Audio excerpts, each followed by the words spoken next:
All right, well, Hello? This is going to be a trip already. Is it working? I don't know. It doesn't matter.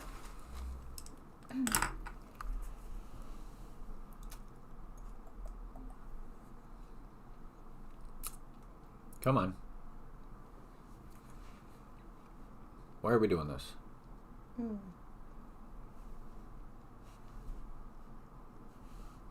don't know why we did that. There's nobody watching. Use it for like a clip. I heard us out there. I just heard myself laugh. There we go. Okay. Why isn't it showing the... I have no idea. I wish we had someone on that we could ask. Yeah. So we're obviously getting audio, it's just not showing it. And it's still saying testing. Yeah. What happens if you scroll down? Ah. Okay. All right. Okay. Okay. There. See? I put it in. All right. Now we have Right. audio. Oh my god. Oh, I got to turn it down in the living room though. Because we're just going to... It's going to sound like an echo. Oh, boy. Whose turn is it to do intros? It doesn't matter. I'll do it. Hold on. Oh, boy. Yeah, fix my bangs.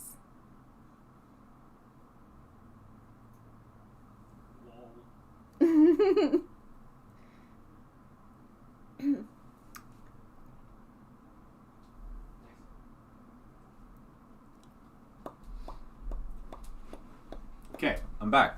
I'm glad that we have audio now. Just didn't have the mic set up because I don't know if anybody's even going to see this, but check it out. Oh, okay. We have a new setup on the stream. It actually looks like what it's supposed to. You're back. We're back. Happy New Year. Happy New Year. Dyson's back. Yeah. Say hellos. Welcome back to Themes to Be Seen. So we're both kind of a little bit rattled today.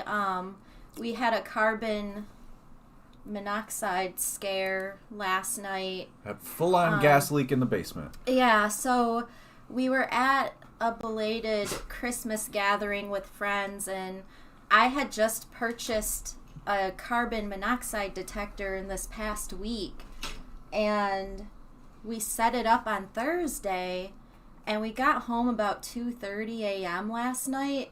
And as soon as I got up to the door, I could hear an alarm going off. And it's a carbon monoxide smoke detector in one. And so it'll like beep 3 times and then it'll speak to you. So it was like beeping, and then it was saying carbon monoxide warning. And it was really scary. And so we got the animals. We got were Dyson and Freddie out in our cars. They got to sit in the car. I dealt with the fire department and consumers and tried to figure. Apparently, our boiler was on fire, but there was so much gas that it had taken up all the room, and there was no oxygen for it to explode. So the consumers guy had to put a gas mask on and go down into the gas, turn the fire, cut the boiler off of gas so that there was no fire, so that we could let the gas out so it didn't explode. Yeah, and I don't know what would have happened if we didn't have that alarm. Yeah. Because they said it could have exploded last night and taken out this house and the neighbors on either side of the house, as well as neighbors across the street. You just never know with that kind of thing. They also said it could have put itself out and we would have just never woken up. Yeah. But now... if you don't have one of those detectors in your home, I would highly recommend it. Please do it. Especially during the winter months. You just never know. We're on the 2nd floor, and you have neighbors that are like right on top of the basement, and the levels of carbon monoxide were the highest in this apartment. So yeah, if we had stayed home last night, I don't know what would have happened. We have no idea how long the alarm was going off for. And it was super loud, so I'm surprised none of the other neighbors heard it or anything. But very scary stuff. That has always been a big fear of mine, and especially in light of recent news, that house explosion in Flint that took out 3 houses around it, and there was 2 brothers in Maryland, I think. During the snowstorm, they were trying to keep warm, and they died of carbon monoxide poisoning. Yeah, but they were trying to heat. They had a generator, like a propane thing. Yeah, but it's, you never know, especially if you live this isn't a typical apartment. It's like a house that's set up with apartments, so it's not like a typical complex. You never know what your neighbors might, have going on in their apartments. It's just always good to be safe. So I think the detector we got was $26. So it is a good investment. It is. It's just weird that it was on my mind for a while to get one. And then this week, I just felt tempted to really go out and buy one, and it's creeping me out. I've just been creeped out all day, So there are some downsides.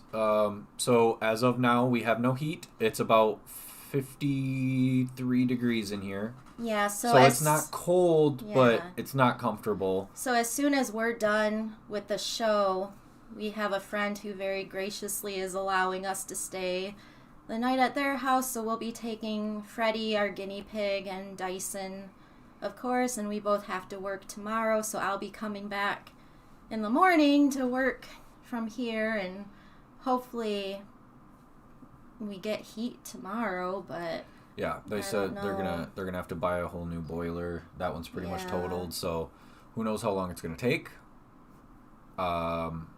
When we know, we'll put it up on the page. Now that PSA is out of the way, I'm Matt Klaus. I'm Tara Kostic. We're Themes to be Seen. Thanks for joining us. Today we have this is our first 3-segment show in 3 weeks. First episode of the new year. Which a year that's already turning out suspicious. Right before we came live, we found out Bob Saget passed away. I don't. What is happening? That's unconfirmed, but also like I believable. saw other people posting it. Like TMZ is reporting it that he died in a hotel room.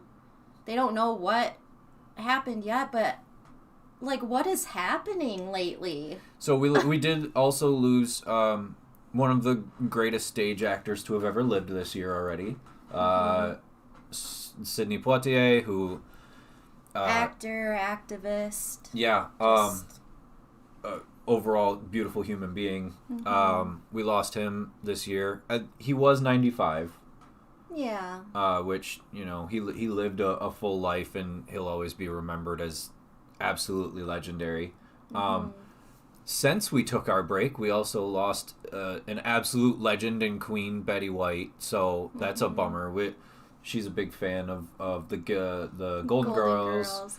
And when I was little, my siblings and I loved watching the Golden Girls. We didn't call it the Golden Girls. We called it Grandmas. Grandmas. We were like, we're watching Grandmas. But yeah, that show's always Were any been of them a part depicted of my with life. kids? Yeah. Really? Yeah. Okay. Yep. I never. Okay.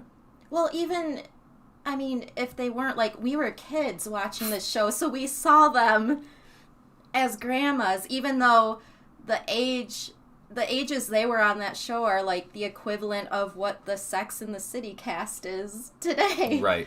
I saw a TikTok video, actually, a person, like, went and put modern hair on them, so they do look more like, it was just the hairstyles, I think, but still that made them look older. And then of course Estelle Getty, they purposely made her look older because I believe she might have been like a year younger than B. Arthur, or they were around the same age, and she played her mom, so they purposely like made her look older. Right. But she was a comedian forever. She was a comedian. She was a comedian at the beginning of like colored film. Like, she'd been doing comedy forever. So, but you know, we're definitely gonna miss Betty White. Everything she did was absolutely entertaining, and she was a beautiful human being, animal rights activist, civil rights activist. Yep. So that's a bummer. 2022. English, Matt. 2022 is not starting out on the greatest like note. The memes that are like, you pronounce 2022 like 2022. 2021, this is month 13. Anyway, 3 segments today. First segment on... I didn't realize I already had the pictures running. Oh, yeah. It's fine. So, this, for Scene Again this week, we did the movie Saved, which was a movie from 2004. I hadn't seen it since about the time it came out. I remember liking it a lot, though. I liked the cast in it a lot. This was your first time seeing it ever. It was great. I love this movie so much. Yeah, so those of you who may not know, I've always liked, you know, the kind of more inappropriate, kind of campy, satirical movies. See, I don't feel like this is campy. I feel like this is absolutely poignant. It's not as campy as, like, other films. Like, I've always loved John Waters movies, and then growing up, like, independent films like But I'm a Cheerleader, just stuff like that, because movies that just poke fun at how absurd life is, that stuff has always spoken to me. Like, why not just laugh at things? And it's not as over the top. It's a excellent satire, but it's not as over the top as something like Wet Hot American Summer. And it's not as, like, cruel as, like, some other films might be. Like, there are some, like, inappropriate lines said by characters, but it doesn't have, it's not like a Heathers. It's not as cruel. Heathers is Heathers. Mean-spirited on purpose. Like, Heathers is one of my all-time favorites, and yeah, like, this pokes fun at, like, religion, and but it's not as, like... It pokes fun at the societal thought of religion. Not the appropriate actions of people who are religious. The idea that being religious means this one thing. And to do anything necessary to live by that, even if it means completely going against it. It really is like a bubble. It's just like a bubble of these characters. And even the characters who, you know, aren't, like, the best, everyone in this movie, I feel, is, like, three-dimensional. Yes. Because you don't...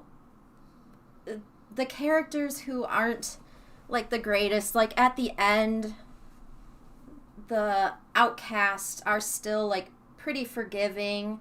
They still care about these other people... right. Because it's like... In a lesser movie, at the climax of this film, the characters we're supposed to care about would see what happens to the mean girl character, and it would be like a laugh. In this... Like Jawbreaker, the end of Jawbreaker, they're kind of similar. And I made that comparison. Yes. They both have that, like, school dance reveal at the end, but it's not, like, harsh. Like, you're not laughing at the bad person. Then again, in Jawbreaker, the bad girl in that is not portrayed as having anything sympathetic to think about her. Plus, in that movie, there's an actual death. There's an actual, like, murder. Yeah, a couple. Yeah. And Marilyn Manson. Yeah. Ooh.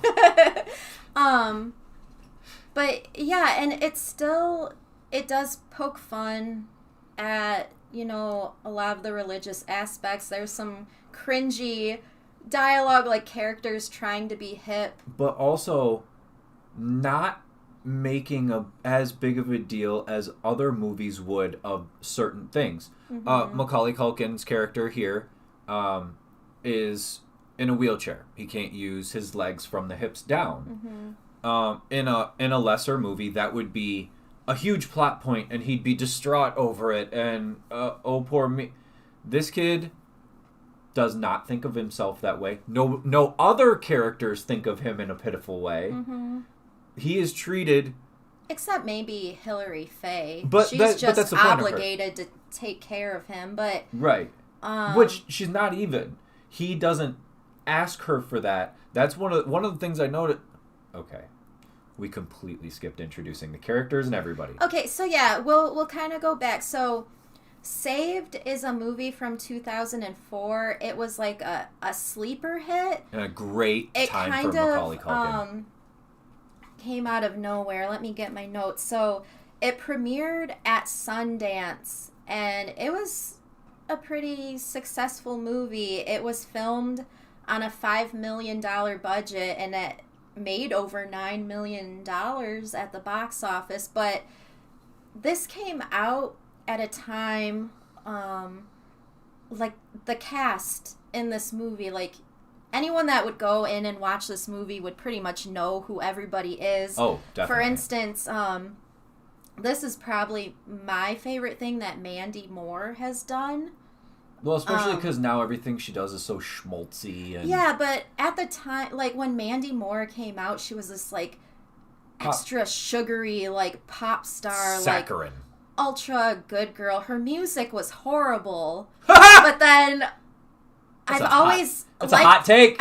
No, it was horrible. She even says her music at that time was horrible. I know, but I'm just waiting. Someday this video is going to come back up on the internet, and somebody's going to be like, I'm not going to watch this show anymore. She has come out apologizing to everyone who bought her first CD. Right, and then there was there was the spectrum of those pop stars that all looked exactly the same. Yeah. And, like, everybody would put, like, Willa Ford over here and Mandy Moore over here. And those were the two polars. Yeah. But then Mandy Moore started getting into acting. Like, her first big thing was A Walk to Remember. and I'll walk to she it, started like winning acting awards and stuff, like not serious act, like MTV movie awards and stuff, but she started becoming known more as an actress. And then in this movie, she is Hilary Faye. She's like the mean girl of this movie. She's filled with Christ's love, but she so desperately wants to save anyone that, you know, she deems as being a sinner. Well, also, her deeming other people being a sinner is just, like, socially acceptable judgment. Mm-hmm. So if she sees something wrong with someone from her perspective, not from any actual, like, allow me to help. There's no, what's the word I'm thinking of? Altruistic intent. Mm-hmm. It's all, I'm gonna help you so I look better. Yeah, exactly. So we've got Mandy Moore, other, you know, actors at the time, Jenna Malone, who's really like the light of this movie. She's Mary. Fantastic in this movie. Yeah, but Jenna Malone, for those of you who might not be able to think of her, like put a face to the name, she was the daughter in Stepmom, which coincidentally starred Susan Sarandon, whose daughter is in this movie. But Jenna Malone was also in Donnie Darko. Oh, yeah! Most recently, the most recent thing I can think of is The Neon Demon. Ooh, stay tuned for that. She's been, in recent years, been doing more... independent. Like, independent stuff. I love that picture. But yeah, and Macaulay Culkin. This is another golden era for Macaulay Culkin. Yeah. He had a couple of fantastic movies that came out at this time. Mm-hmm. Because when we started talking about doing this movie, I also brought up Party Monster. Yeah. And that might be a stay tuned on... I've never seen it. Yeah, that might be a scene again, stay tuned. Mm-hmm. And he did this and Party Monster back to back, and it just really shows that he wasn't just a child star. He is a genuinely good actor who is just picky about what he does. Yeah. And so we mentioned Susan Sarandon's daughter, Ava Amiri. I think her first big thing was The Banger Sisters, which starred her mom and Goldie Hawn, who played these like groupies that reunite later in life. But I can't think of what else she's done recently, but she looks a lot like her mom. This is her right here. We've got Patrick Fugit. I think that's how you say his name. Yes. He was in Almost Famous. He's awesome in Almost Famous. He's been working pretty consistently over the years. He was in Gone Girl.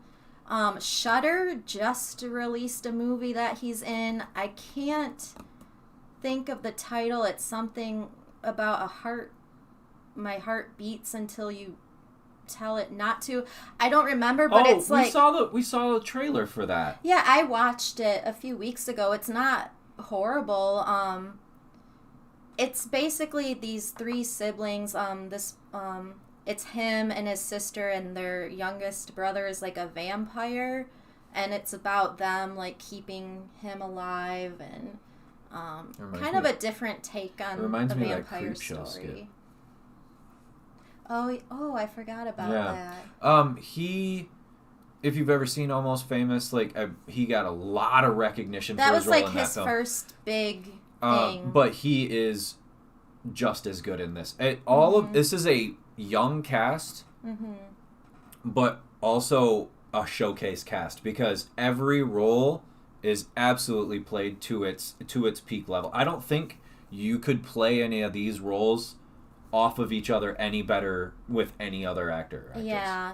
And then you even mentioned at one point you would have liked to see like a spin-off of Cassandra Roland and Cassandra. Like their story. Yeah. I wanted more of those two.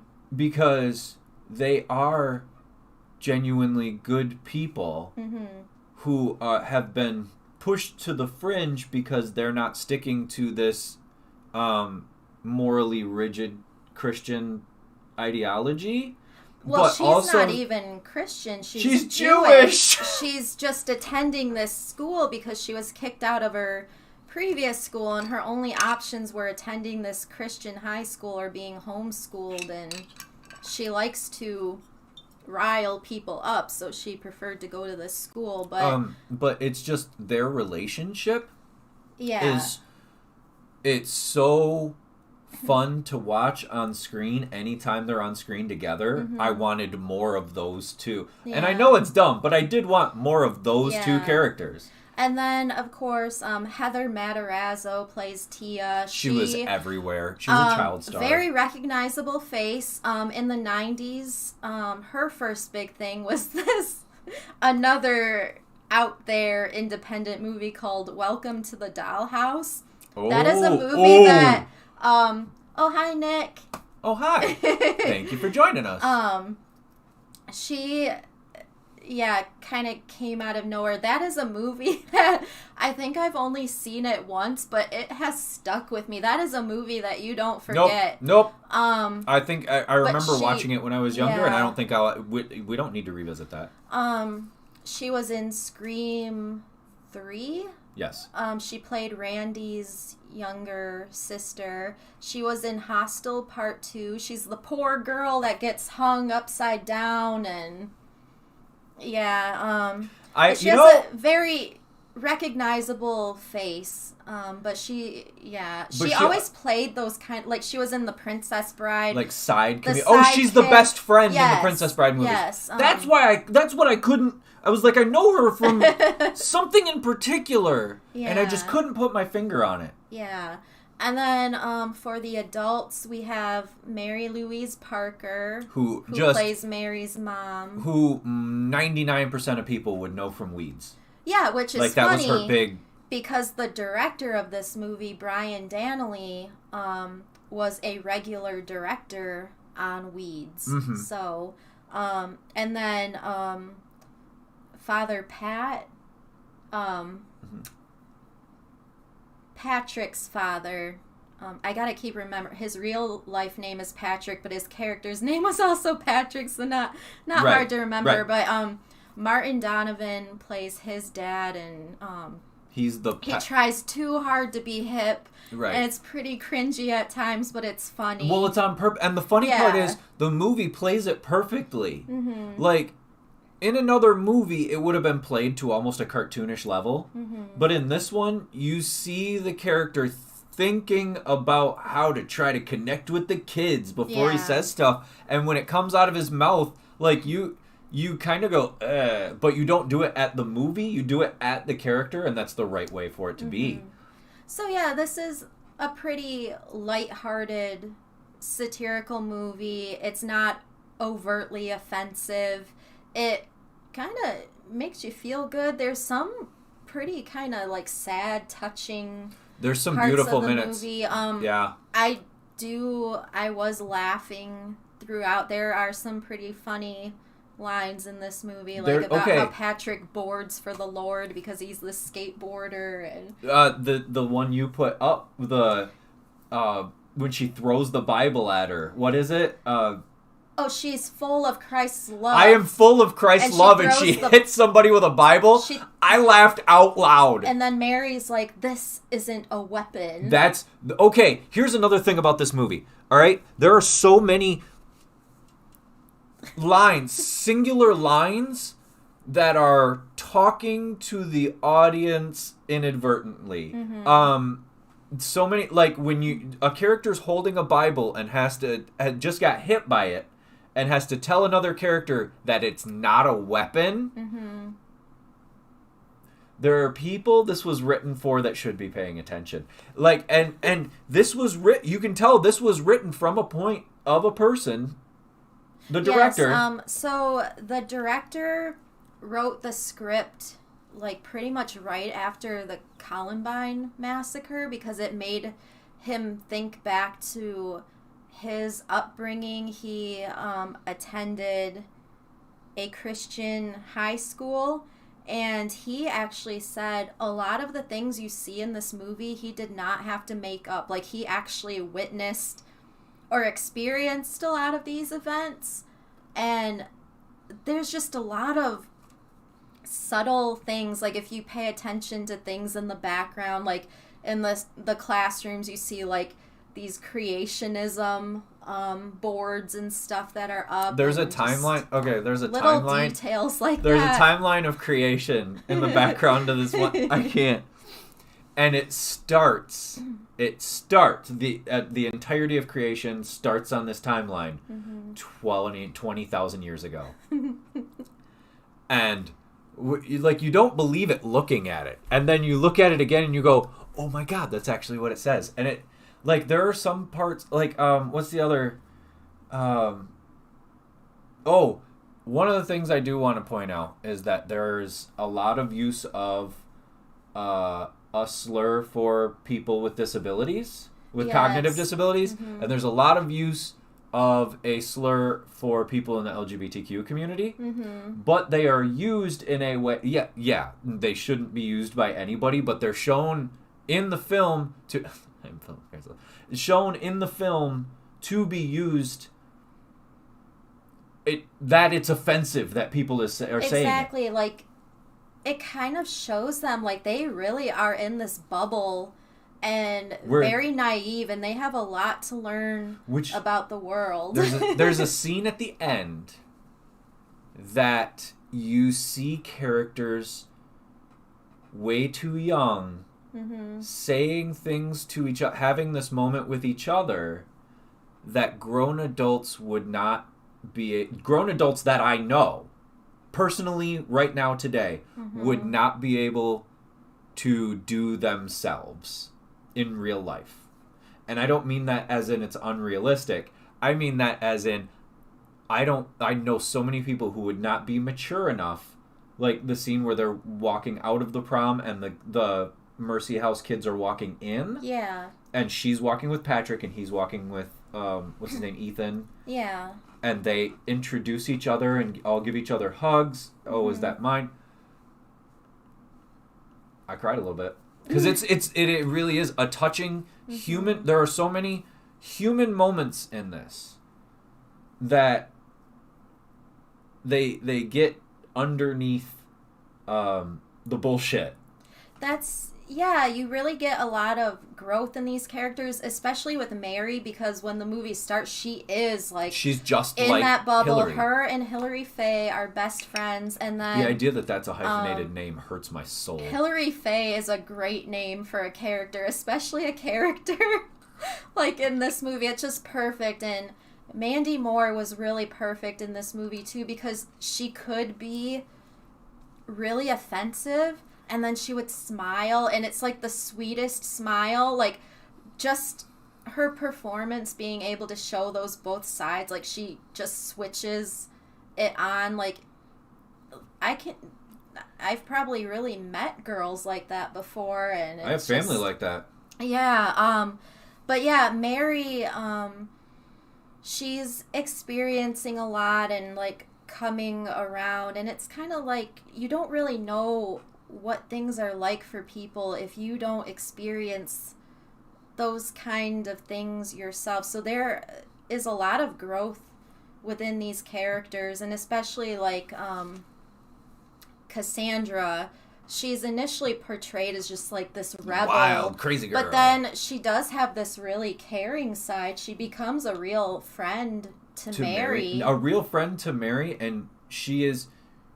like, it's shown that she is legitimately attracted to and loves Roland, who's cast out by everyone else just because he's in a wheelchair. Yeah, which there is this line of dialogue between him and Cassandra where he fell out of a tree when he was like 9 years old, and that's why he's paralyzed. And Hilary Faye, I guess, has always put it in his head, like, the miracle is that he survived that. The miracle is that she found him. Yes, but Cassandra's like, no, it would have been a miracle if you did not fall out of that tree. So just It's just so good, and I love the chemistry of everyone here. There are some good jokes by Roland about Roland, though. Mm-hmm. He shows up, and it does kind of a thing that Juno totally ripped off now that I see it. What year was Juno? Oh, it was in the 2010s. It had to have been. It was 2009, 2010. This was 2004. I'm going to look it was definitely... really I was quick. in high school when Juno came out. Anyway, so it rips off... Juno ripped something off from this movie, and it's that we see... Juno was 2007. See, that's what I thought. We follow their lives over the course of holidays. The general big moments we see happen kind of surrounding holidays. It is a full school year. Well, it's 8 months. Yeah. Because we haven't talked about the actual crux of the story yet. But there's 2 more things we need to talk about. Mm-hmm. One is the actual story, and 2 is the music in this movie, because both are really interesting. So yeah, the opening and closing song, it is Mandy Moore performing God Only Knows, and actually Michael Stipe is on the song with her. Michael Stipe of REM. He was actually a producer on this movie. Yeah. Do you ever see him in the movie? Did I miss it? Yeah. Back in the corner. Shut up. In the spotlight. No, stop. Everybody's losing their religion. Oh my God. I can't believe that worked. Oh, it worked out too well. Ooh. Okay. I need to be saved. That worked way too well. All right. So, which is funny because that song is about unconditional love. I think completely it's the unconditional love. Purest love song ever written. John Lennon called it the most beautiful love song he'd ever heard. Yeah. Which, I mean, when John Lennon's talking like that about your song, you should probably hang on to it. Which, in the beginning, it's used as, like, the word God is emphasized. Mm-hmm. At the end, the same cover, you hear the word knows is emphasized. And I feel like that's such a cool, tiny distinction. Mm-hmm. Because the one is giving the reason for the unconditional love to God. Whereas the one in the end gives the reason for the love. And it's a really good idea. Yeah.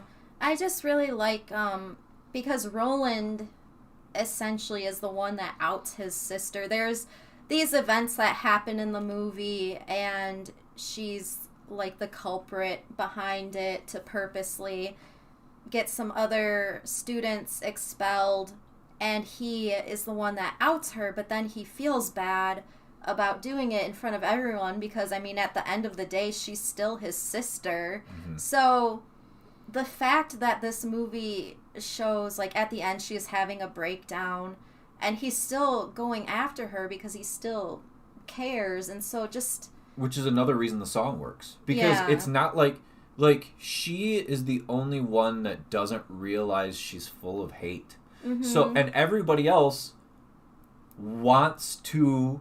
Well, all the other main characters that we're following want to love each other in one form or another. Yeah. And the idea that at the end of the movie, she accepts them for actual real human love, mm-hmm. and not this, like, superficial love that only comes from the facade of... it's not even really Christianity at a certain point. Mm-hmm.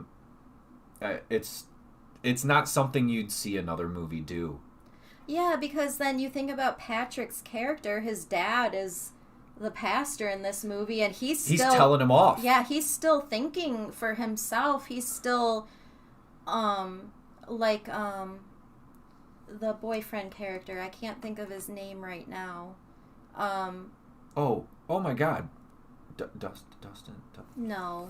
Nope, I'm going to look it up. Don't worry. So, Mary's boyfriend in the movie comes out, and basically the whole premise is she wants to save him, so they lose their virginity.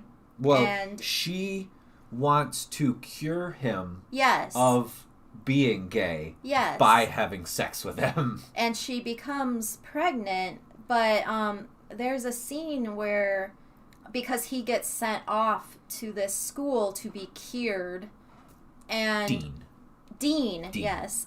Dean gets sent off to this school to be cured, and Mary almost gets sent there too for being this young unwed mother. But there's a scene where she's with Patrick, and he's like, I really don't think Dean is sick. Mm-hmm. And it's just that thought that, like, even though he's growing up in this, like, very religious household, he's still seeing things for himself, and he's open to different there's later in the movie when he tells off his dad for, oh, you and Mom haven't talked to each other in months, and everybody knows that why didn't you divorce Mom when she wanted to? And the dad's like, well, divorce isn't part of God's plan, but ultimately he's been seeing Mary's mom. They've been spending time together. Right, they're avoiding the fact that they're going on dates. They're saying, they're meeting for religious reasons, but these two are going on dates. Yeah. But there's a thing surrounding that conversation where they have this conversation about why didn't you divorce Mommy, and then when they're panning out of the conversation, they go past that family picture. Did you guys see the face Tara made when I made those jokes earlier? That's the face that the mom had in this family picture. She's like, really awkward, like, family photo. It's really some of the humor in this. There's big like that. The Halloween scene, and so Roland's in a wheelchair, and Cassandra's like, oh, what are you dressed as? Because he's got like, these ties. He's like, I'm a roller skate. Because he's in a wheelchair, and so he's wearing a shirt that has, like, strings, and he's a roller skate. It's funny. There's some really clever Will stuff. Dance for Yes. change. Okay, so he's holding a sign that says "Will dance for change." Will dance for food. Will dance for food, Yeah. and he's got a little cup. And then so you see somebody walk past, and he holds on to the sides of the wheelchair and goes like this. Or when Mary is like talking to Cassandra, and she's like, doesn't it bother you? And Cassandra's like, what? And Mary's like, he can't walk. And she's like, he can't walk? the comedy, the actual comedy in this movie is excellent. Yeah, I still found this movie to be enjoyable after not having seen it for years. It's still held up for I believe me. we would both highly recommend, if you can find this, if you see it on a streaming platform, if you see it in a bargain bin for DVD, seriously, we recommend. Experience this film, because it holds up, definitely. I wouldn't even want this, I would want this to be remastered and not remade. If they remastered this and put it out on 4K, I'd buy it. I know, I want to see audio commentaries, I want to see them bring the cast back for interviews. Oh my God. It just seemed like everyone also enjoyed making the movie. Can you imagine Macaulay Culkin and what's her name, Eva Marie? Mm-hmm. They have this chemistry where it feels like two teenagers that really are into each other. Mm-hmm. But, like, I'd love to hear Macaulay Culkin talk about making this. I'm a fan of his. I've always been a fan of his, even when people were talking really bad about him. Rooted for him. Yeah. Even when people were talking really bad about him and he didn't look great, I felt in my heart that I wanted him to do well. He was a big part of our childhoods. Like, people of our generation, like the Home Alone movies, like, he is someone that you've always rooted for, and... Mm-hmm. And I feel like he grew up with, like, we grew up with him through those hard times. When he was having the hard times, so were we, you know? So, we have a lot. Mac, if you ever see this, please, I'd love to talk to you. I really, like, I'm a huge fan, and I respect your craft, and I don't think people look at you as the actor that you are. So, please, I'd like to talk to you about your actual process. Yeah, that family has some all of them like talented and there's like 100 of them. I don't know about no, that. there's a few siblings and they're all great. Kieran too. Mm-hmm. I don't care what anybody says about him. Well, Kieran is doing pretty well for He's himself doing right now. With Succession. Yeah. We haven't seen. Is that on Apple Plus or? I think so. See, we're not doing Apple Plus. I have no idea. And then Macaulay is doing well now too. He's married to Brenda Song. Yeah, former Disney star. Yeah, they just had a kid like last year. Mm-hmm. Yeah, because we started seeing him. He started showing up on like Red Letter Media and the Video Game Nerd. Yep. Like just hanging out with these people, just YouTubers. So down to earth and knows a lot about movies. He just seems like he'd be cool to hang out with. He was on a Best of the Worst on Red Letter Media. If you're watching us on YouTube, subscribe to Red Letter Media. Those guys are. Well, one of those guys is just as knowledgeable as us. The other couple are kind of goofy. And a few years ago, he had a tribute band to the Velvet Underground called the Pizza Underground. Which actually, like, he seems like a person who would totally dig that Andy Warhol scene, too. Mm-hmm. All right. So that's Saved from 2004 by Brian Dannelly. Earlier, she was on Wikipedia, and I was like, "Why are you looking up Brian Dennehy?" Nope, different person. But yeah, I wish they would like remaster this movie, and I'm not sure. I didn't check the DVD if there are any like special features, but there are special features. I just don't know what they are.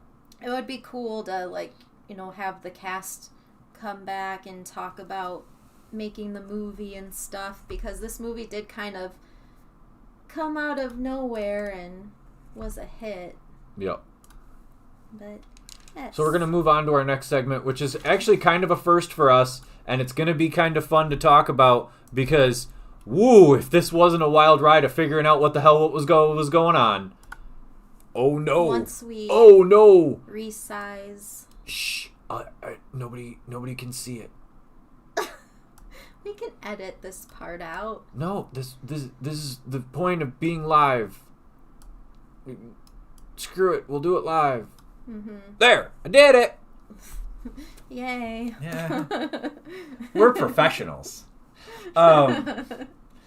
We originally had wanted to do the music video for Melissa Etheridge's Come to My Window, which, in my opinion is slowly changing, but in my opinion, she's an underrated guitar player, an underrated singer. Her early songwriting was absolutely fantastic. Her first 2 albums were great. And then you catch Juliette Lewis at that point in her career, who is known as this method actor who stayed in character for months and months and months, and she would go there.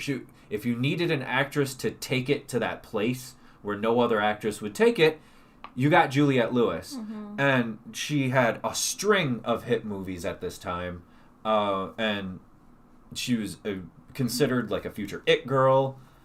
And so you got this beautiful piece of artwork. Now let's talk about, before we talk about the actual video, we're going to talk about why we couldn't watch it. Yeah, so this is a very well-known song, and it was a very popular video. Like, I remember seeing this video all the time, and then each week I start, looking for the images that we're going to use, and I noticed pretty immediately I could not find many images from this video, like many clear images. Like, there's a lot of like blurry stuff from the music video, and I was like, oh, that's really weird, because this was a pretty popular music video back in the day, and we tried to watch the video today. There's only one version of the video on YouTube, and it's ripped from Yahoo. Yes. So, and there's parts where it's like pixelated with these pink boxes and you can't tell what's happening, and it looks like it's ripped to the internet from a VHS tape. Yeah, like it's really bad quality. The sound is good, you just can't really see much of the video.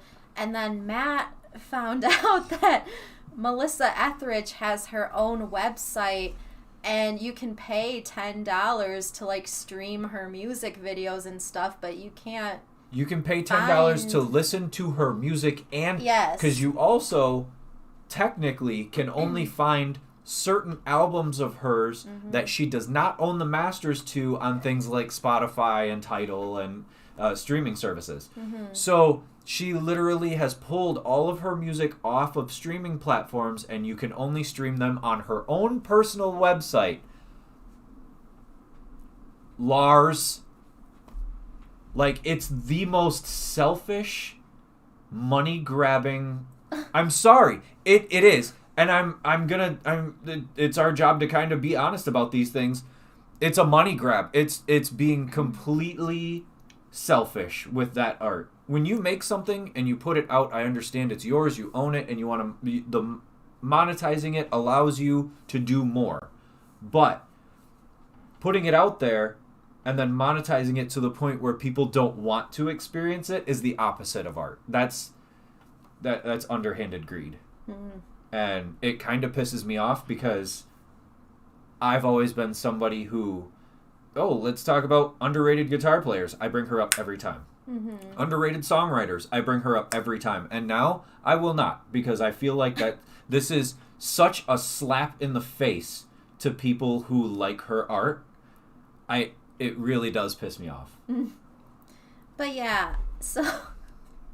Was that a little too much? Was that too much? Fine.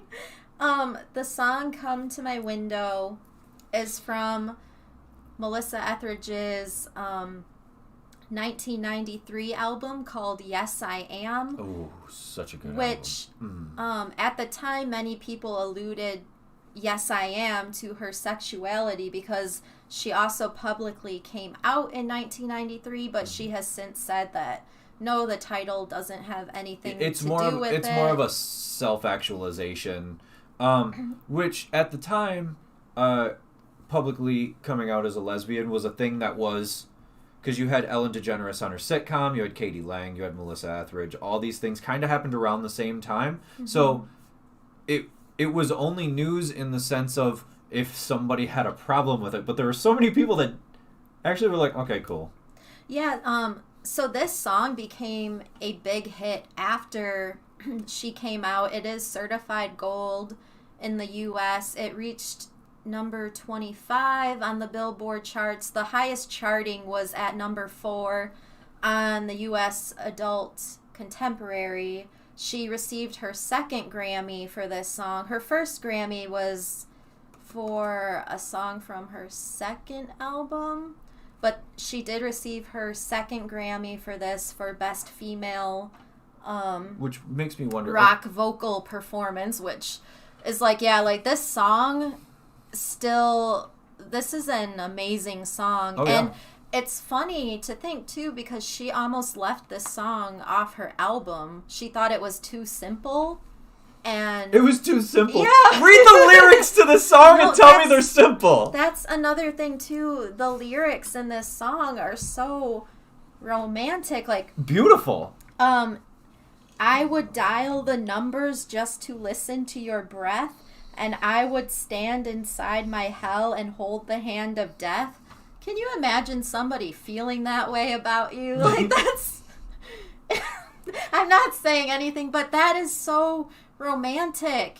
And it's beautiful. And which, like, between this and I'm the Only One, like... Oh, that's another good song. Yeah, like, it's the same style of, like, hard romanticism. The energy of those songs and her performances are amazing. The guitar play, I feel like these are two of the most underrated guitar performances also. Yeah, but this song, I believe she was the first artist to have a song stay on the Hot 100 for more than 44 weeks.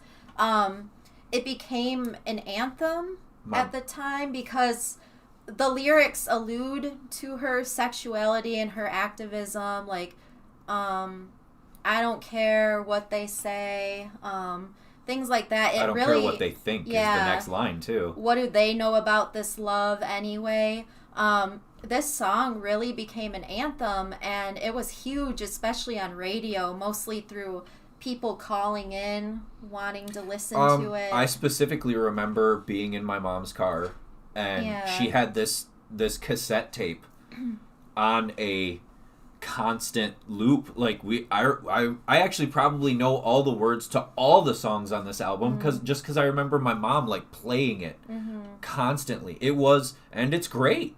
Yeah, and the song was mastered by Bob Ludwig, who has worked with 1,300 artists, and he has like over 3,000 credits to his name. That's insane. With like Led Zeppelin, Lou Reed, Queen, Jimi Hendrix, Nirvana, Bruce Springsteen, Daft Punk, and then another artist featured on this song, Waddy Wachtel. I'm not sure if I'm speaking his name right, but if that's incorrect, we apologize. Yeah. Waddy. I've always known who he is, most notably because of his work with Stevie Nicks. I gotta go check on him. I don't know what he's doing. Okay. So go ahead, keep going. But yeah, he is an artist known for his guitar work. He works a lot with Stevie Nicks on her records and like performs live with her. I don't remember when they started working together, but I believe she's been working with him since her debut album Belladonna, because I've always recognized his name from her work. But he's worked with like Linda Ronstadt, Randy Newman, the Rolling Stones, James Taylor, Iggy Pop, Jackson Browne. So yeah, and I don't know what's happening right now. I'll just wait to keep talking until he comes back. Sorry, Dyson was getting into stuff. Oh. I got him. He's laying on. But yeah, not only was the song popular, but the music video as well. Like, I remember seeing the music video all the time, and even I remember years after it came out, like seeing it on pop-up video. Well, I remember seeing it when it came out, and being as young as I was, Juliette Lewis affecting me. Yeah, so by this point in her career,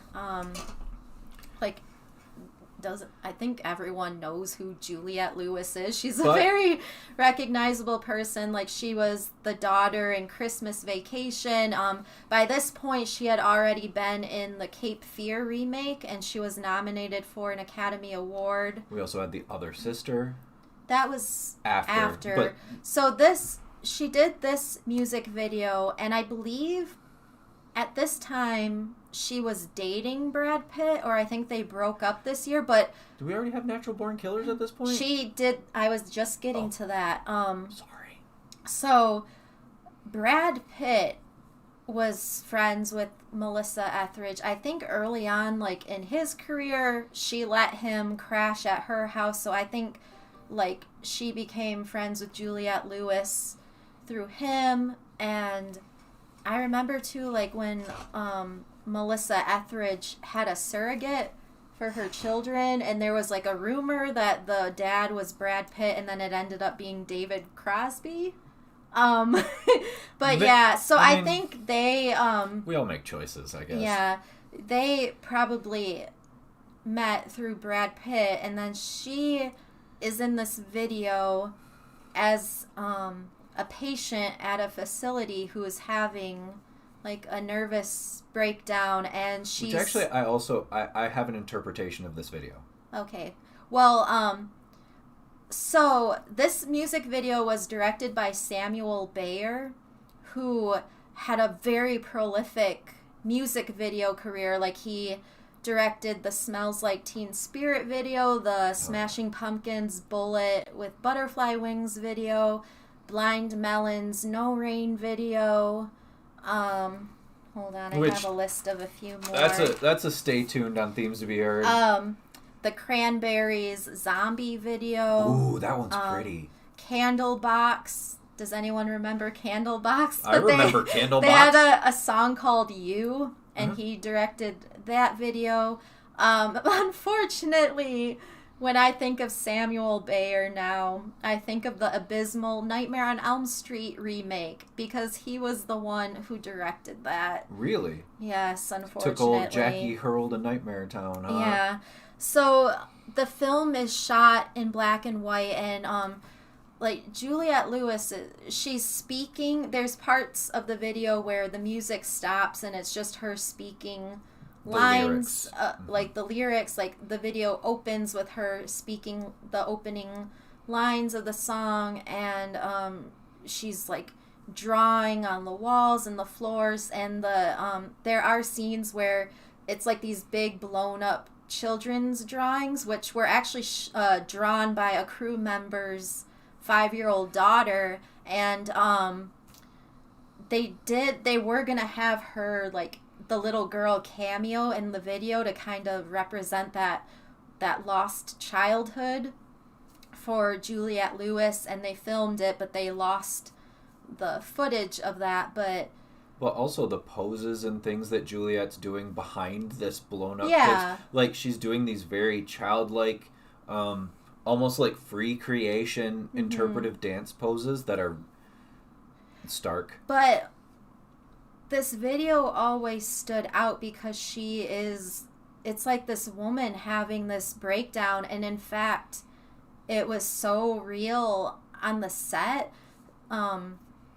Samuel Bayer would keep like stopping filming and yelling cut because he thought that she was really having a nervous breakdown, and he was getting really scared, so he would like keep like stopping the filming, but she was just like acting.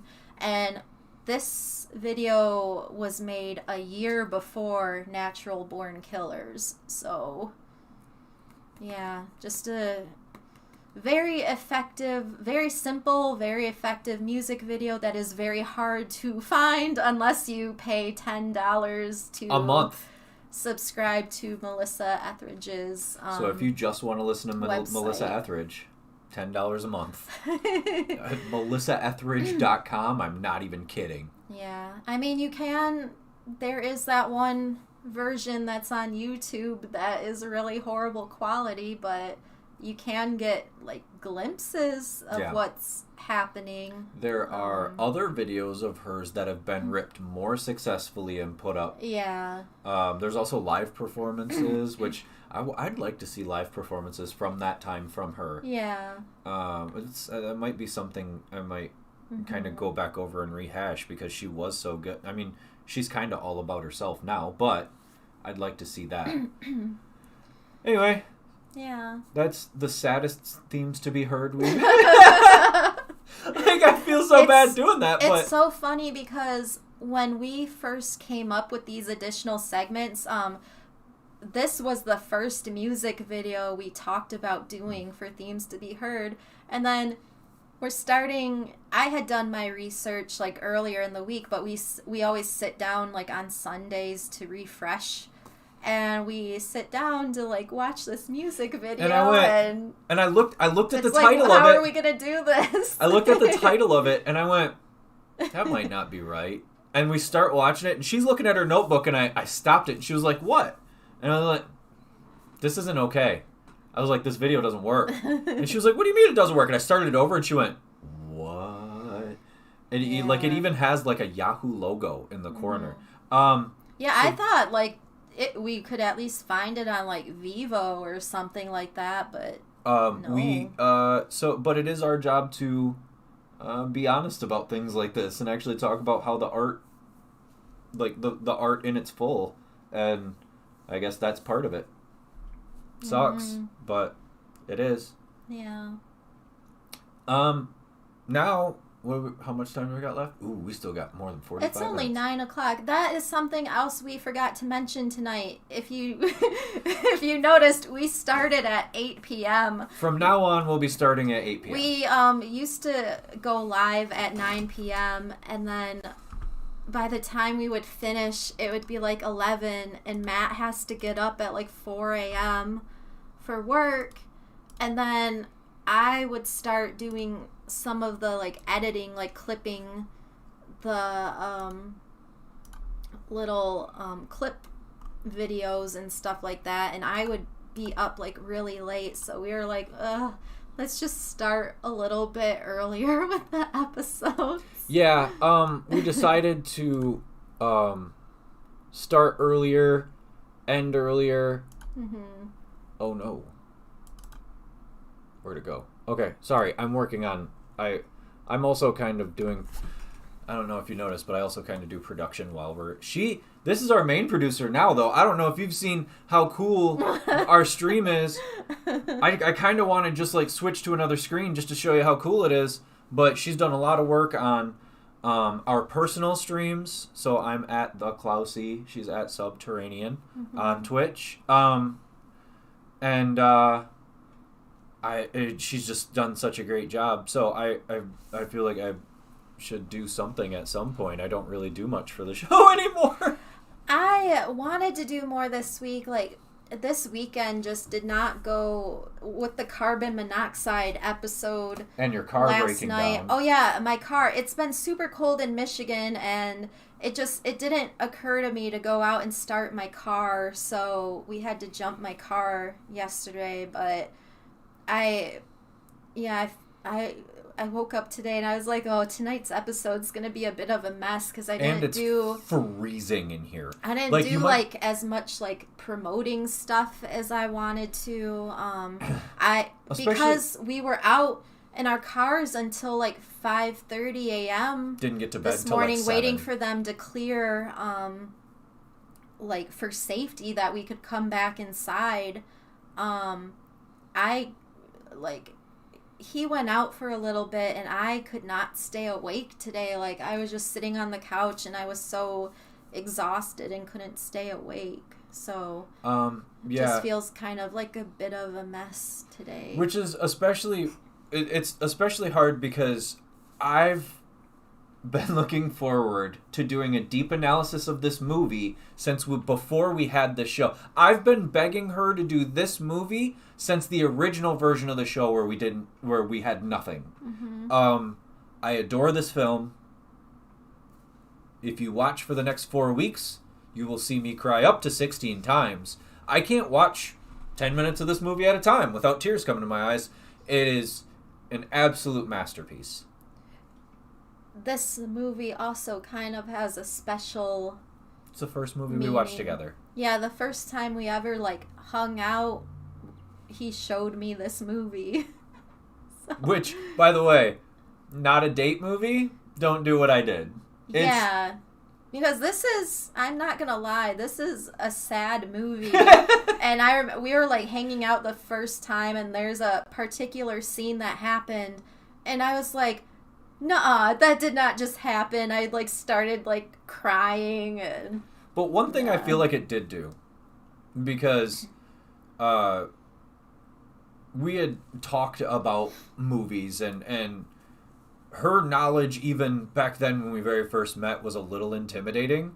So I was like, I gotta prove I know something. Because, like, I was like, I know how it works, too. I know film, too. And I was like, all right, I'm going to show her this. It's like, I was like, this is one of my favorite movies, and I feel like it's an absolute masterpiece.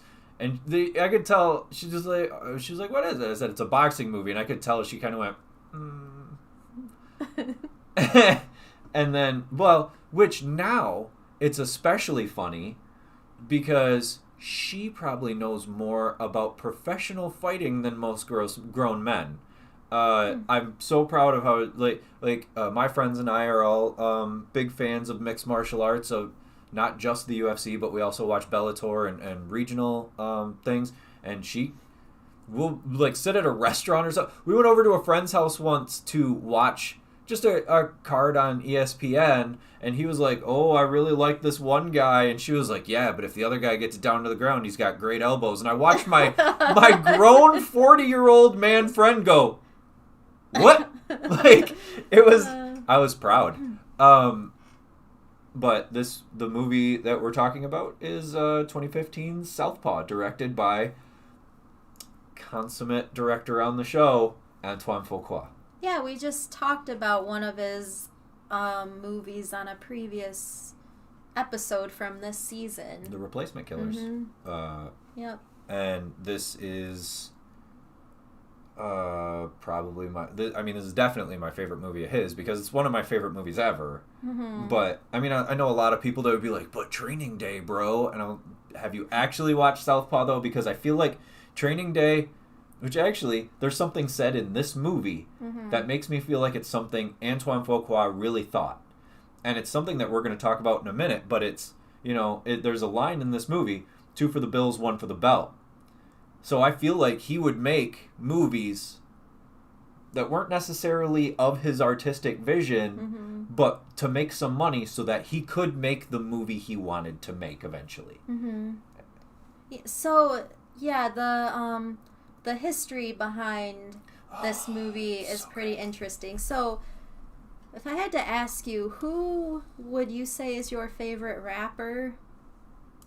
Or who do you consider to be one of the greatest rappers ever?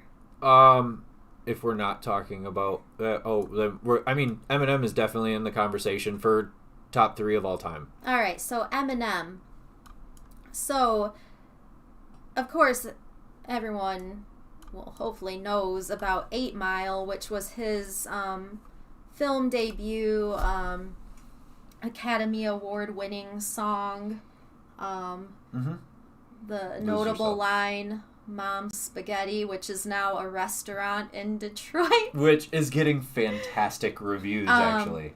But Southpaw was... Oh, that's a good picture. I like that a lot. So there we go. We've got Eminem with Jake Gyllenhaal.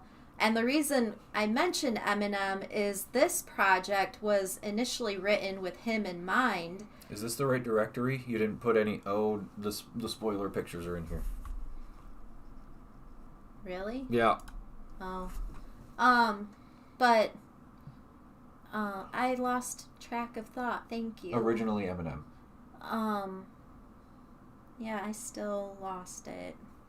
But because of the success of 8 Mile, the screenwriter was inspired by his relationship with his daughter Haley.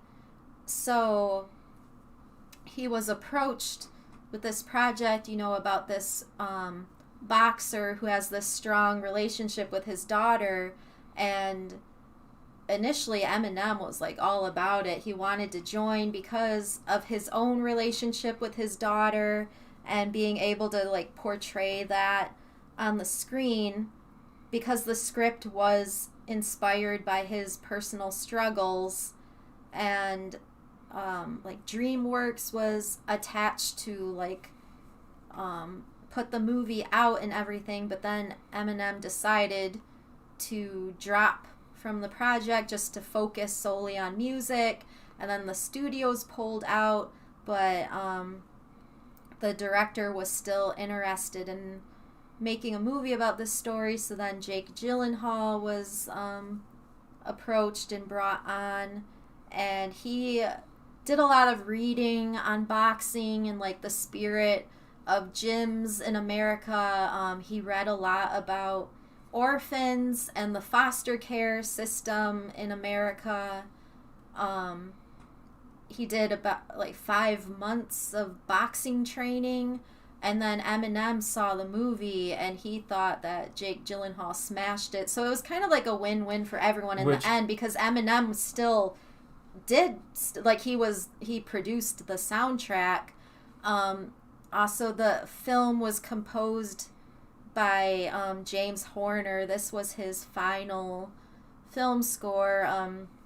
James Horner was a legendary composer. If you think of Titanic, he was the one that did the music for that, and sadly He was killed in a plane crash.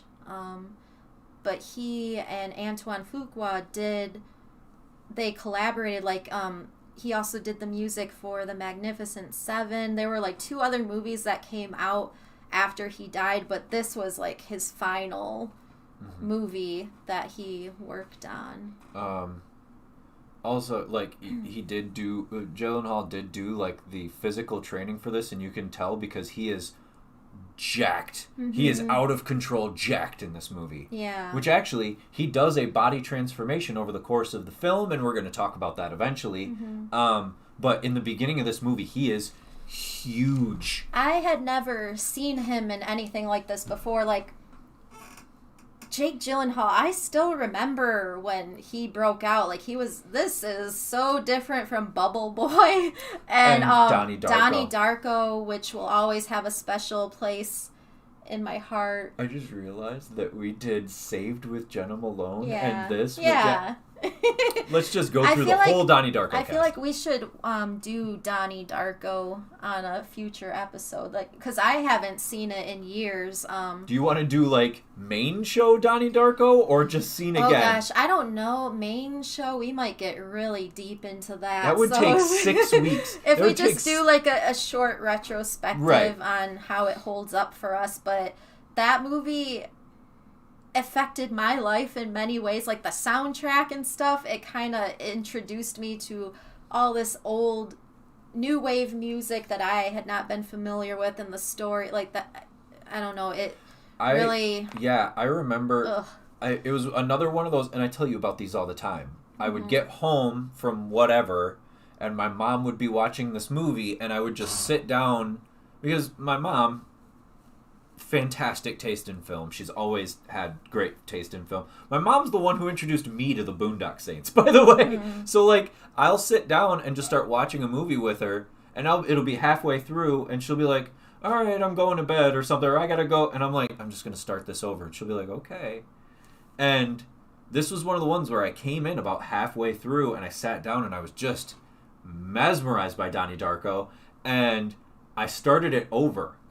And by the time it ended, like, there's no real emotional cap to that movie, but I was touched. Like, I really felt like something was different with watching Donnie Darko. I was sobbing at the end of that movie. Just the fact that you have this character who is, like, aware of everything, and then that end scene where he's in his bed laughing, knowing that this part of the plane is about, like, I thought that was so depressing. Like, he knows what's coming. He knows he's about to be killed and change the course of all these other people's lives around him, like, because he feels that he's affected them negatively. Like, that, oh my gosh. I was sobbing the first time I saw that. It's a hard one. And it really showed us early on how absolutely talented Jake Gyllenhaal is. Yeah. And he shows it again. This is not anything, if you've watched other Jake Gyllenhaal movies and then you watch SouthPaw, it is a completely separate performance from anything else he's ever done. But it is so in-depth. And I personally am going to get in-depth on his performance because the nuances are so small that the reason it's emotional is because you subconsciously pick up all these little things that he does. It's a lot like past episode Drive. Yeah. He's someone that I respect as an actor because he's done so many different, like, kinds of roles, and he's just had an interesting career. Nowadays, there's a lot of people hating on him because of Taylor Swift, but whatever. That's somewhere that we won't go. But he's had a very interesting career. There's still that movie on Netflix The we want to watch. Also directed by Antoine Fuqua and starring Jake Gyllenhaal. Yeah, but this movie, I had never seen him do anything like this before. Just the physical work, even the way he speaks, the character, the different ways, So. And then the way he speaks and his face are things that I'll go into. So before we get our opening credits, which I think this was the first time I ever saw the production credit for SouthPaw films. I think this might have been the start of my noticing and realizing that he had made so many of my favorite movies. Yeah. And we get the song Beast, which is a collaboration song between Busta Rhymes, King Cross, and Tech Nine. But it's a remix of a heavy metal song. So the chorus is from a hard rock song, but all the verses are done by what would be called speed rappers. What is the hard rock song? Beast. It's called Beast. This is a remix. But what song is it that it samples? What? The hard rock song is called Beast? Yes. Okay. And then this is a remix of the hard rock song where they took out the actual vocals. What was the band? You know? That's a fantastic question. It's Rob Bailey and the Hustle Standard. But I listen to this song a lot. I like this song. I actually one of the things I want to point out about this soundtrack is that it's curated by Eminem. It features a lot of Eminem songs. And I feel like it came out at a time where he hadn't put an album out in a long time. And then the album that did come out was not very well received. So I feel like this should be called the Lost Great Eminem album. Because all the songs he has on it are emotional. They are impactful, lyrically good. Between this and... what was his last album? Or not Songs to Murder People by, but the one before that in 2018 that people were like, whoa, he didn't even do any promotion, and then it was amazing. Oh. God. Was it like Kamikaze or something? Kamikaze, yeah. Yes, thank you. And between this soundtrack and Kamikaze, I feel like a lot of people had a hard time with his music. And and nobody knows about this because this movie didn't get quite the push that it should have. Yeah, so it was unfortunately released by the Weinstein Company, but like it made its budget back. It made a total of $94 million on a $30 million budget, but yeah, the opening weekend, I'm not sure what else came out around the time, but opening weekend, yeah, it came in like 5th place. But, which is crazy because, would you say 34 million? $30 million budget. That's a small budget. Like, comparatively to other films of the same ilk, yeah. That's not a big budget. Well, it's funny to think, too, because on a previous episode when we were talking about the Replacement Killers, like, we talked about how, like, Antoine Fuqua making that movie kind of made him leery about studio productions and stuff, so... Which I believe is why he would do movies for big money, that he could kind of pass off so that he could... Which, you can see it if you look over the course of his filmography. All right, money film. This is the movie he wanted to make, kind of thing. And we have this really cool song, and we don't even have video yet. It's still the opening credits. You know what I mean? Yeah. And it opens to his trainer taping his hands, and he has his headphones on. What we were hearing is actually diegetic. Sorry, Joe Bob. He has Bluetooth headphones on, and he's listening to that song while he's getting his hands taped before a fight. There is so much to unpack in this first, 30 seconds of film. All right, so he's getting his hands taped by his trainer. The commissioner is watching, and we see his friends. Now, his friends have his belts over their shoulder, and you kind of see trash on the counter. They're kind of not paying attention. They're on their phone. They're laughing. They're joking. He's trying to concentrate, and it all seems a little disorganized. Like, it should be about him but it's not. Yeah. Which it all comes back around. The, future episodes. If you stay tuned, if you want to know what I'm talking about. But where was I? Okay. We see all that, and then Mo shows up. Now, when Mo walks through that door... Maureen, his wife. Her name's Maureen. Yeah. But everybody just... that's the shortened version. Played by Rachel McAdams, Which, by the way. again, talk about departure roles. This is not something you will see Rachel McAdams do in any other movie. This is a totally... really, most people would know her from things like The Notebook. And what was the other one? The Time Traveler's Wife? Yeah. If you ever see Rachel McAdams on the cover of a film, it's always two white people not yet kissing. Or Mean Girls. I mean, she was Regina George. Yeah. I'm a Mean Girls fan. If you want to go back to oh no. That Rob Schneider movie, what was it? The Hot Chick? Was she the hot chick? Yeah, she was the girl that he switches Jessica was her Is she name? the one that switches places Yes. That was like the first thing funny. I saw that movie in the theaters, and yeah, it was her, and Anna Faris was her best friend. See, I thought Anna Faris was the one who got switched. No, but I felt like Anna Faris stole that movie, though. I felt she was very charismatic. Like, that was one of the first things that I saw her in, but she kind of stole that movie, in my opinion. But yeah, the hot chick. Anna Faris is always fantastic. Yeah. So this is another departure, because not very often do you see Rachel McAdams doing an accent.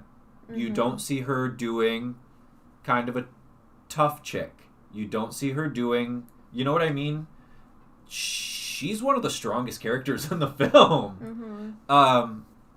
And when she walks through the door, you watch all these guys who are laughing and joking and not really there for Billy. Yeah. Leave. Oh, by the way, Jake Gyllenhaal's character in this movie, his name is Billy Hope. We're going to stop for a moment, because that name in and of itself has so many layers to it. The name Hope, obviously, alludes to the word hope. But in boxing, there was always this thought of the Great White Hope, the last great white boxer, because it was co-opted. The idea of Great White was used as a metaphor for the shark, right? But also co-opted by racists as, well, there has to be one white boxer who can still compete in a sport that's now mostly people of color.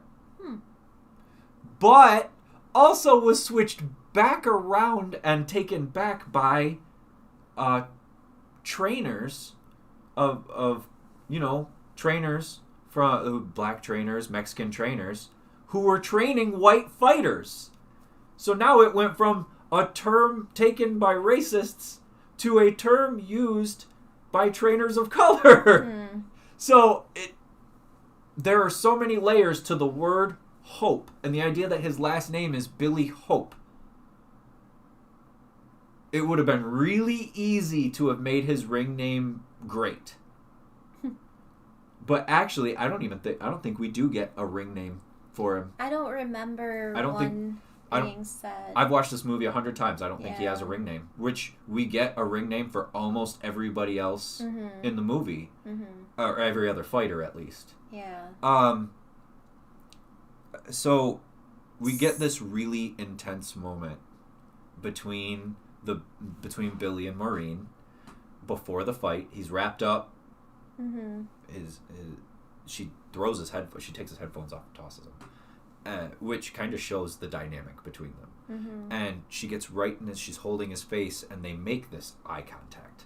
Now, when they do this, the shot is over her shoulder at his face, and it shows he has a severely bent nose bridge, and he has scar tissue on his lip, and he's doing this thing with his eye where it's like a loose eyelid.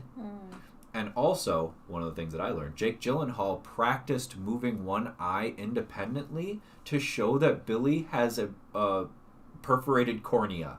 I'm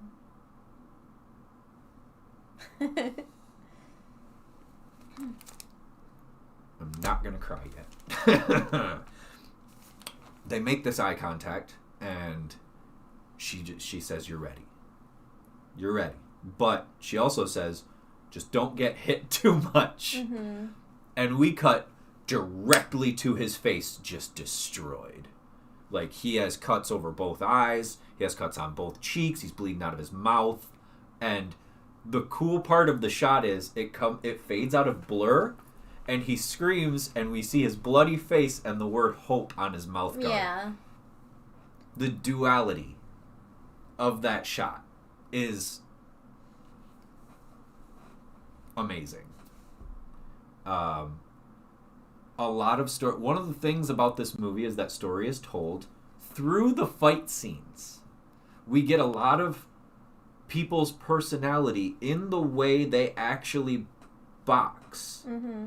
You don't have to know anything about Jordan Jones. We don't actually learn much about the Jordan Jones character that he's boxing in this scene. Mm-hmm. But we know a lot about him as a person through the way he boxes. Mm-hmm. So, and we also learn a lot of the story through ring announcers. Joe Tessitore and Roy Jones Jr. are the actual ring announcers in this film, and they actually tell a lot of story through the way they talk about the people in the ring.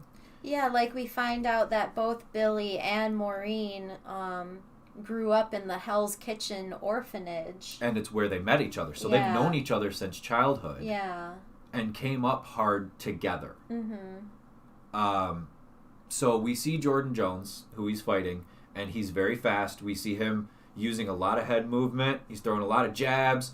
And there's a lot of times where we see Billy in this fight just eating jab. We see him just taking them. Mm-hmm. And every time you see him, like you'll see him take a punch and then like really buck up after every punch, and he is throwing hard, ugly hooks and not hitting anything particularly.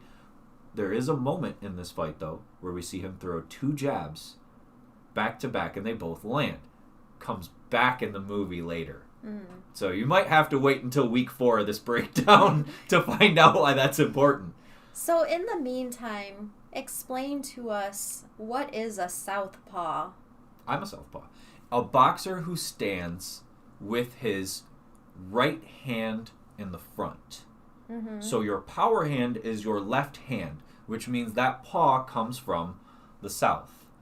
It's actually started by Italian boxing coaches in the 1920s, because North and South were always considered, like, left hand was considered incorrect. So down, South.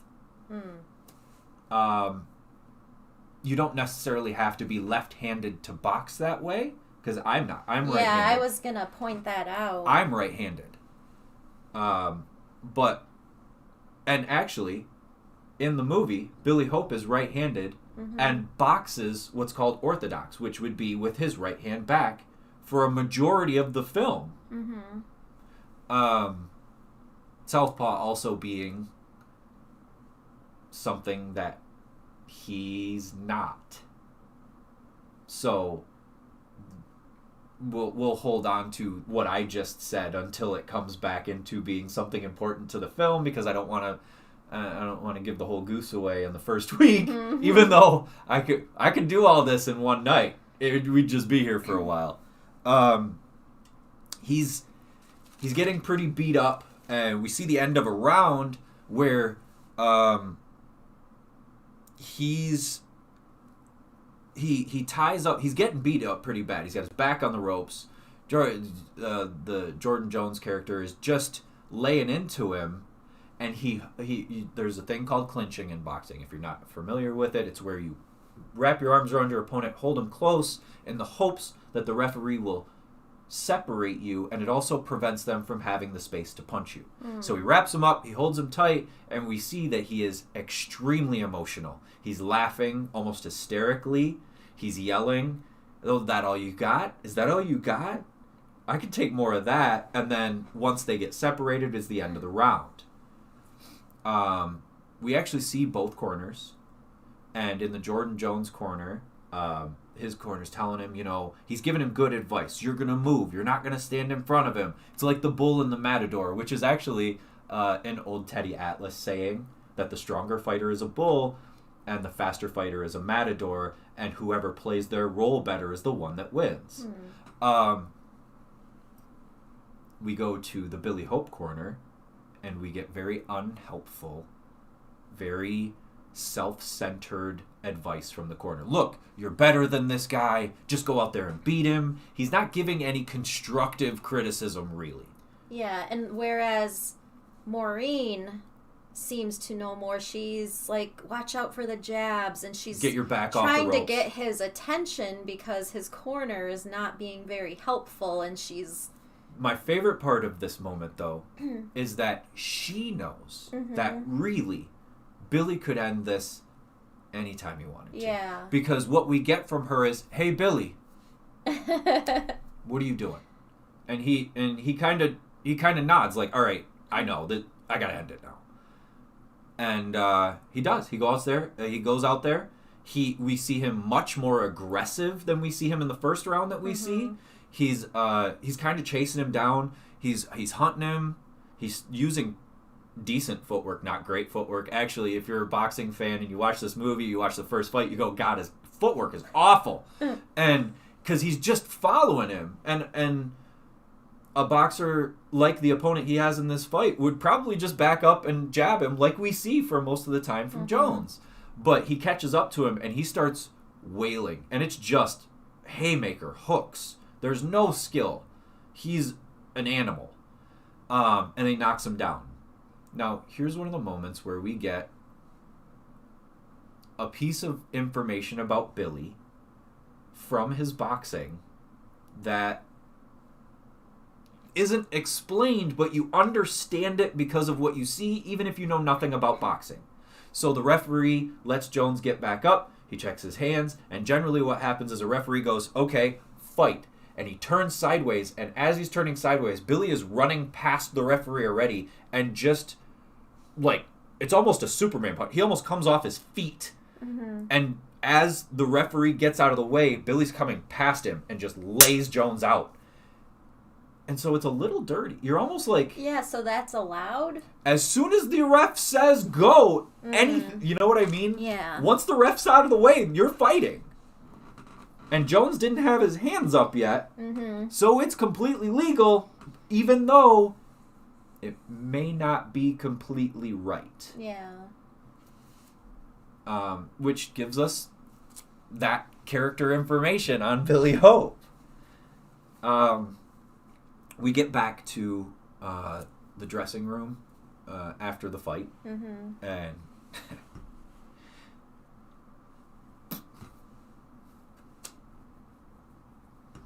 It's tough. He's bleeding. So, yeah, there's a lot of white towels. They're full of blood. He's bleeding from his mouth. He's not speaking very well at all. He's slurring his speech. Hold on. Let me find where this... where I had... Because one of the things we missed during the fight is we see the character Miguel Escobar. Miguel Magic Escobar is watching the fight, he becomes our antagonist eventually. Yes, and he is actually played by Miguel Gomez, who was the first artist signed to Jay-Z's Rock La Familia label. It's a reggaeton label. Yeah. Yeah, he's a reggaeton rapper. Yep. Yeah. Where are we? Hold on. The okay. So after. In the dressing room, after the fight, we get this really cool, we get the fight ending announcement, and there's a couple things that we see that eventually do come back later on. His manager, played by 50 Cent, Curtis Jackson, is holding the belt, and we see him grab it and kind of playfully pull it away, which is something later on. Again, we get that switch. All his friends are in front of the belt. They're like taking pictures with him with the belt. He is celebrating. He's over celebrating. He's jumping around. He's getting in the cameras. This is all very important things that come back. Now, when we get back to the dressing room, like we said, he's bleeding profusely. Mm-hmm. The doctor says that they might have to do surgery on that eye. His one eye, we can see just broken blood vessels. There's no white to his eye anymore. He tells Maureen that he's bleeding out of it. Like he goes, I don't know where that's coming from, and we see blood just fall out of his mouth. He can't even take off his own socks. He just showers in his socks because his hands are swollen. This is the most realistic. Boxing movies have this veil of glamour over before and after a fight, and it's not. It's brutal, and it's for a boxer. It's what makes you feel good. These are the moments. Look, I won. This is only part of the process. But for everybody around a boxer, it's torture, and that's shown here because he gets up. He ends up showering in his socks because he doesn't want to make his wife take off his socks because he can't himself. And she starts like moving the towels, and they're just soaked. And all it's hard to watch actually. And then we go to this press conference. Yeah, and we find out Billy is 43-0. Now, if you look in the grand scheme of boxers' careers, 43-0 is a ridiculous number. Yeah. 43-0 is a video game number. So he is either good or has fought. So we have to make the assumption he fights like that every time. He has to take the shots to get to the place he needs to be to end the fight, which is not good. Yeah. Especially if you've done it 43 times.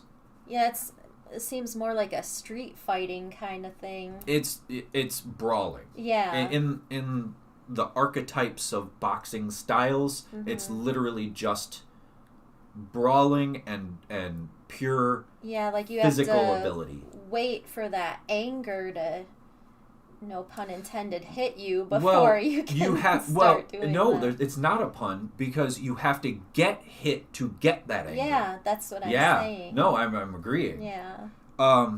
We go to the press conference. We find out that he's 43-0, and there's actually a couple really cool lines in this press conference where the reporter asks him, "So, Billy, you're 43-0," and he stops and he goes, "Hey, could you say that again?" It's a pretty cool. Like, he plays this really well because he sounds like a guy who just happens to be a great boxer. We forget that boxers, we see people like Deontay Wilder, who's this over-the-top real-life boxer who wears suits of armor to the ring, and we forget that they're just guys. And he's just kind of a guy who happens to be really good at this. And he's asking, the reporter asks about a couple things, and eventually, and he's actually being really respectful to Jones. There's a couple times where he's like, it was a hard fight. There's the good joke about, so how did you see this fight going? And he goes, well, I was hoping I'd show up and get in the ring and he would fall down and I'd win. But no, he says, no, I expected a hard fight. Jordan's a good fighter. I knew it was going to be tough. He's being very respectful. And then Miguel hijacks. Like, it's one of the best press conference hijacks I've ever seen. Like, it would be cool to see in real life because we've seen things like that in real life. And every time it's entertaining, but every time it's stressful to watch. Like, it's basically what it's all about is, like, hyping up that next fight. So you've got this fighter coming into the press conference, and even though we've just learned that this fighter is 43-0, you have this other fighter coming in claiming that despite that number, he's not a champion, that he's never been hit by a real man, because that's, like, what fighters do. They have to, like, hype up these fights. And but also, whenever there is a champion who has a run like that, which we've seen on multiple occasions, there's always that one other guy that they haven't fought yet. That you go, if there is someone who's going to beat them, it's going to be that guy. Yeah. So he's portraying himself, the movie's actually portraying Miguel as that one fighter that he may or may not be ducking, which we find out about, who might be the guy who has the talent to beat him. And Billy's like, I mean, which there's another good line here because he's holding this little styrofoam cup. He's like, is this guy all right? What's he got in that cup? Like, he plays it so well. After the press conference, Billy is talking to his man. I forget, what's the manager's name? Oh, I don't remember. I'll get it. Hold on. Anyway, he's talking to him and he's like, I want that fight. Set the fight up. I want to shut him up. Like, he is now in it for protecting his name, his legacy. What do you, like... And his manager says, no. We're going to take the Torre fight. It's another guy. He just names this other fighter. He goes, it just makes sense. And here's one of the lines that will come back to haunt you to watching this movie multiple times. If it makes money, it makes sense. And we hear it probably 6 times throughout the movie, and every time it's not good. This time, he's kind of alluding to the idea that his manager may not think he can beat Miguel, which really gets under his skin, and eventually he turns around and flips the table behind him over in front of the media scrum that's a little while, that's like down the hall a little bit, and he immediately turns around, and this is another cool moment where he flips the table over and then he immediately turns around and he's like, I'm sorry. I didn't mean... and these are the things that we get from the character. We learn a lot about him in that moment. He gets emotional, he doesn't handle it well, and he immediately knows what he did wrong. Okay, so Curtis Jackson plays Jordan Maines. Which he's a friend also that they grew up with on the streets, but is now his manager. So if no Billy, there would be no Maines. It comes back around eventually. And he gets upset about it. They go home. They leave, which actually it's pretty cool because the name on their car is Be Hope Forever. Cool little bit. Hi, baby. Oh, I get kisses. Thank you. Oh, thank you. We see the exterior. We see the exterior of this beautiful mansion that they live in, and this is where we get the first piece of that Horner score, which this is Cry for Love Part 1, which I absolutely adore the score to this film. It's melancholic. It's mostly violin. It's not what you would think of as a score for a boxing movie. Most people, when you say boxing movies, they automatically think of Rocky, and you get these very horn-heavy, like, marching songs. Not here. Oh, and before they get home, too, like, after the fight, we see Maureen texting, and she's actually texting their daughter because she texts, Daddy just won the fight. And then at the press conference, she texts another one of the lines that haunt you because there are certain things that people say and do that haunt you throughout this movie. And she says, we're on our way home. Yeah. Not gonna cry. When they get home, the first thing Billy does, and it's adorable, is he starts calling for their daughter. Layla, where are you at? And she's like, and they're obviously been drinking a little bit because she's like, shut up. She's probably asleep. It's the middle of the night. And their nanny, their au pair, whatever she is like, no, she's still awake. She's been awake for you this all the time. And even she's like, oh, I'm so proud of you. This isn't a character, but it really does show how the people around us in whatever role they hold can be important.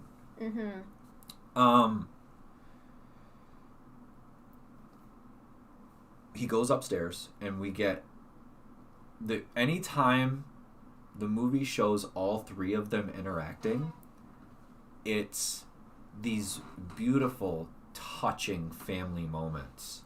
Like, the way they talk to each other is kind of the family we all wish we had. Yeah. There's this love and understanding in everything they say. He gets home, and she pretends to be sleeping. There's this really cute, like, and they play a game because she's not allowed to watch the fights. Maureen thinks that the fights are too violent, so she doesn't allow Layla to watch the fights. But they play a game when he gets home after every fight where she counts the cuts. And on this one, she counts and she goes, 8. You got hit a lot, Dad. And he says, you should see the other guy. And that's where exactly where Maureen goes, no, she shouldn't. Because he actually does look worse. Yeah. There's a joke here about she pulls out her cell phone. Because she's 10 years old and she has a cell phone. She's 10 years old and she's got a phone. Are you crazy? You told me to get her the phone. And he's like, what? I did? Or I guess so. It's a really... It carries a lot in the way of how we see these actors as a family. It may not be a story-driven moment, but it really is heartfelt in how we see these. Like, the chemistry between these three actors, you really feel that there's a real family there. Where was I? So then the next scene, they're in the bedroom, and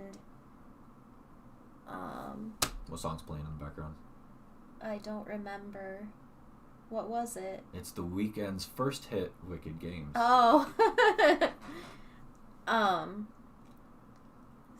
So yeah, they're in the bedroom. Oh, you want me to do that? I thought you were having notes. I thought you were going. I have some notes for like a little bit I thought you were going to do it. I was proud of you. Okay. Mm-hmm. So they're starting to have intimate time in the bedroom. But Maureen wants to have a real conversation here. And she says, maybe we should skip the next fight.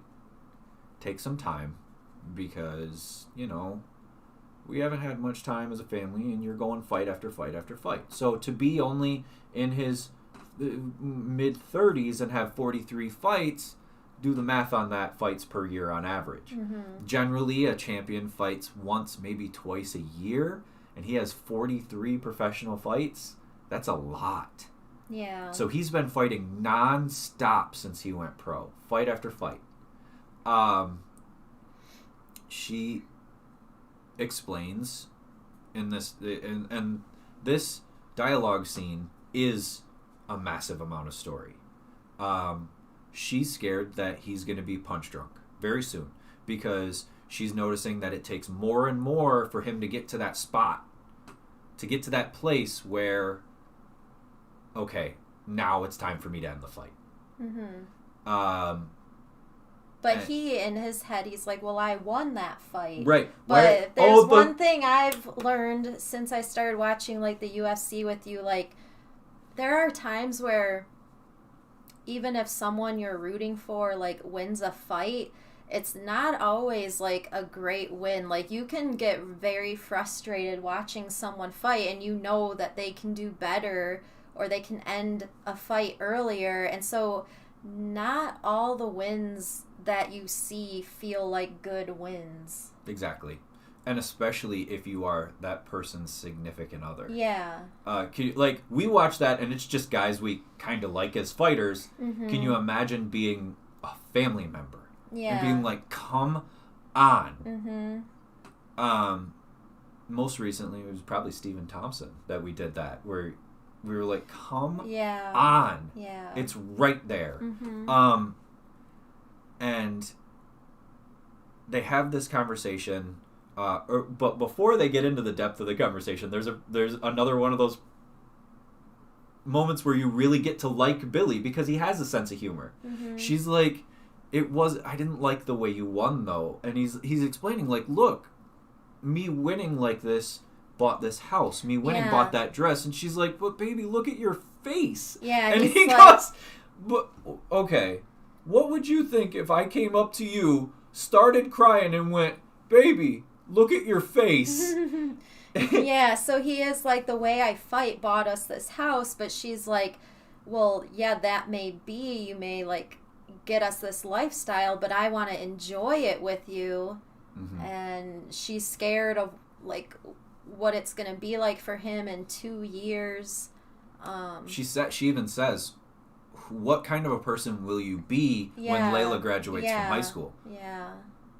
Which we've seen fighters, especially the greatest ever, end up in places physically where it's sad to see. Like you haven't fought in like over 10 years, and you still have like Matt does sometimes have like memory issues. Like there are times where he repeats things to me a lot, and I'm like, oh, we already talked about that, or you already told me that before, but he doesn't like remember doing it. Yeah. But also, I was talking about like Muhammad Ali, but thanks for that. Like, what? But at the end of his life, Muhammad Ali, he couldn't talk, he couldn't really communicate. When we talk about the greatest of all time, we also see someone like Anderson Silva, who, I mean, you've seen what happened to Anderson Silva physically. He had a disgusting leg break in fight once, and then he never really fully recovered to what we knew of him as the legendary, this mythical figure. And it's sad because while you fight for this legacy, you fight for this, and it's so hard to explain and articulately in words. And I feel like it's something that the movie does through a visual than I can do. You fight for what you're leaving for the history of fighting and sacrificing everything else. And this movie shows it really well, especially in this conversation between these two characters. Yeah, the way it was shot, too, is pretty interesting because we have them going back and forth, and they're both in the scene, but, like, Billy is standing in the doorway, and then there's a mirror on that wall, and that's how we see Maureen, like, because she's sitting on the bed, and we just see her reflection in the mirror, but we can see them talking, and then the scene ends because he goes back to the bed, and they're kind of like resolving the conversation, and you just see them in the mirror. Well, we also get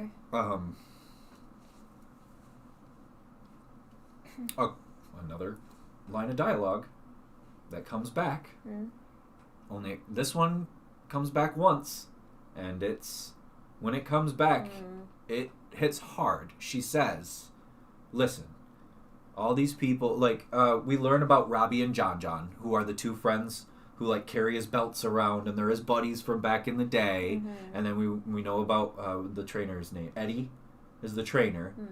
And she goes, all these people around you they're gonna take their pound of flesh, and they're gonna keep you in this Billy Hope bubble. But when that bubble pops, they're just gonna scatter like roaches, and me and Layla are gonna have to pick up the pieces. Nope. I'm okay. And it's a really important line of dialogue, and it's so well written. It really shows that commitment, because she doesn't care. They were orphans. They lived. They were. We find out through small pieces of dialogue that they were homeless. They had nothing. Maureen cares about none of this. He's like, well, look at your dress, look at the house, look at the car. And she's like, I don't care about any of that. We could be completely broke. Mm-hmm. As long as we have each other.